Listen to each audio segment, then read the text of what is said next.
You know the scene, right? You see someone sitting alone at a cafe in some beautiful city, or maybe hiking a trail by themselves, just completely in their own world. And our brains, they kind of jump to a conclusion, don't they? We think, oh, they must be lonely. But what if that's not what's happening at all? Let's get into the real psychology behind why some people choose to travel solo. So that's the big question, isn't it? Are we looking at a sign of loneliness? Or is it a sign of something else entirely, something much deeper, like a kind of inner strength? The answer, according to psychology, is, well, it's probably not what you think. Okay, let's just tackle this head on. The common assumption is loneliness, a lack, right? A feeling of missing connection. But the psychological reality, it's often the exact opposite. It's not about what they're lacking, it's about what they have. This choice comes from a place of real independence and self-reliance. And that leads us to our first big idea. People who thrive on solo travel are usually incredibly grounded in themselves. It's like they're built on these two huge pillars, a strong sense of identity and a deep need for autonomy. So, what does that really mean, to be grounded? Well, in psychology, they call it having a stable self-concept. It basically means you're comfortable in your own skin. You're not looking around for someone else to tell you if you're having a good time or if you made the right choice. You already feel complete on your own. And that feeling connects right to this next idea, autonomy. You see, there's this thing called self-determination theory, and it says that feeling in control of your own life isn't just a bonus, it's a core human need for us to feel good.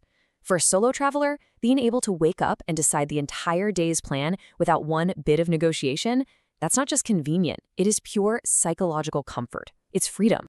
When you have that kind of freedom, it builds something really powerful inside you. It kind of turns you into, well, the master of your own fate. And that confidence, it doesn't just appear out of nowhere. It's built through this constant little feedback loop. First, you make a choice, all on your own. Say you hop on a train. Then, oops, you realize it's the wrong one. Now, you got to solve that problem yourself. And then, you deal with what happens next. And maybe you discover a little town you never would have seen otherwise. Every single time you go through that cycle, you're building this solid, quiet trust in yourself. But okay, let's get to the real heart of it all. This is probably the biggest misconception out there, and it's about understanding the art of solitude. You know, seeing that being alone and being lonely are two totally different universes. And here's the difference. Loneliness, that's a negative. It feels empty, like something's missing. But solitude, that is an intentional choice. It's a positive. It's when you actively choose to create space to be with your own thoughts. And that's the secret. Solo travelers aren't just putting up with being alone, they're often seeking it out. I mean, that really says it all, doesn't it? For them, solitude isn't a void that needs to be filled. It's more like a tool. It's how they find what the source material calls emotional clarity in motion, getting to process their own thoughts against the amazing backdrop of the world.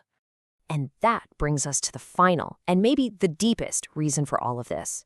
For the solo traveler, the ultimate destination isn't a place on a map. Because the journey isn't just about entertainment, it's about growth. Seriously, think about it. When you're in a completely new place, totally by yourself, there's no one to hide behind. The whole situation becomes a mirror. You are forced to look at your own reactions, your own anxieties, and most importantly, your own adaptability. The trip stops being about the world out there and starts being about the world in here. So when you put all these pieces together, you get this really clear psychological picture. It's a person with a strong sense of self, someone who deeply values their autonomy. They feel like they are in the driver's seat of their own life. They are more than comfortable with solitude. And above all, they are on a quest for personal growth. So let's go back to that person we pictured at the very beginning. What we're seeing isn't a lack of companionship. What you are actually witnessing is self-trust and emotional strength in action, live and out in the wild. And this quote, man, it just nails it. It's all about your anchor, right? For some people, that feeling of safety and comfort comes from being surrounded by others. But for the solo traveler, that safety, that comfort, it's something they've built inside, and they can take it with them wherever they go. And that really leaves you with something to chew on.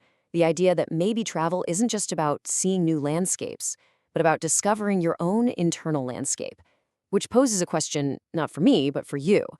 If you ventured out there alone, what new sides of yourself do you think you'd meet?